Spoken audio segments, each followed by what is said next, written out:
Quality और consistent performance के लिए सिर्फ सिल्वर पंप्स एंड मोटर्स, नाम याद रखना। પ્રથમ મુદ્દોની જો આપણે વાત કરીશું, જ્યાં હરિયાણામાં બીજેપીએ જીતની હેટ્રિક લગાવી દીધી છે, તો જમ્મુ કાશ્મીરમાં શાખ બચાવવા નેશનલ કોન્ફરન્સ અને કોંગ્રેસ સફળ રહી। બીજેપી કોંગ્રેસના કાર્યકરો દ્વારા દેશભરમાં અત્યારે જીતનો જશ્ન મનાવવામાં આવી રહ્યો છે। બીજેપીએ જલેબી ખવડાવી અને આ ઉજવણી કરી છે। બીજો મુદ્દો જે મહત્વનો રહ્યો છે તે સદસ્યતા અભિયાનને લઈને અત્યારે પ્રદેશ કાર્યાલય કમલમ ખાતે બીજેપીની મહત્વની બેઠકનું આયોજન કરવામાં આવ્યું છે અને સીએમ અને પ્રદેશ પ્રમુખ સંગઠન મહામંત્રીની અધ્યક્ષતાની અંદર બીજેપીના ધારાસભ્યો સાંસદો એકત્રિત થઈને આ બેઠકમાં હાજરી આપી રહ્યા છે। તો આ તરફ ઇકો સેન્સિટિવ ઝોનને લઈને સરકારે સ્પષ્ટતા કરતા કહ્યું કે ગ્રામજનોને કોઈ પણ પ્રકારનું નુકસાન આનાથી થવાનું નથી।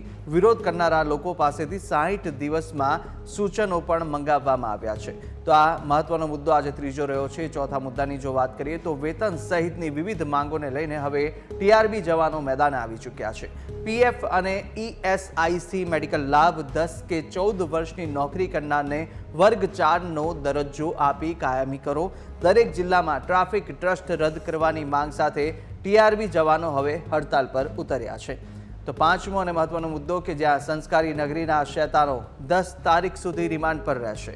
અવાવરૂ જગ્યાએ એકલતાનો લાભ ઉઠાવીને આરોપીઓએ સગીરા સાથે ગેંગરેપ કર્યો હતો અને ત્યારબાદ પોલીસે તેમની ધરપકડ કરી અને કોર્ટમાં રજૂ કર્યા। પોલીસે 14 દિવસના રિમાન્ડની માંગ કરી, જો કે કોર્ટે 10 તારીખ સુધી બપોરે 3 વાગ્યા સુધીના રિમાન્ડ મંજૂર કર્યા છે।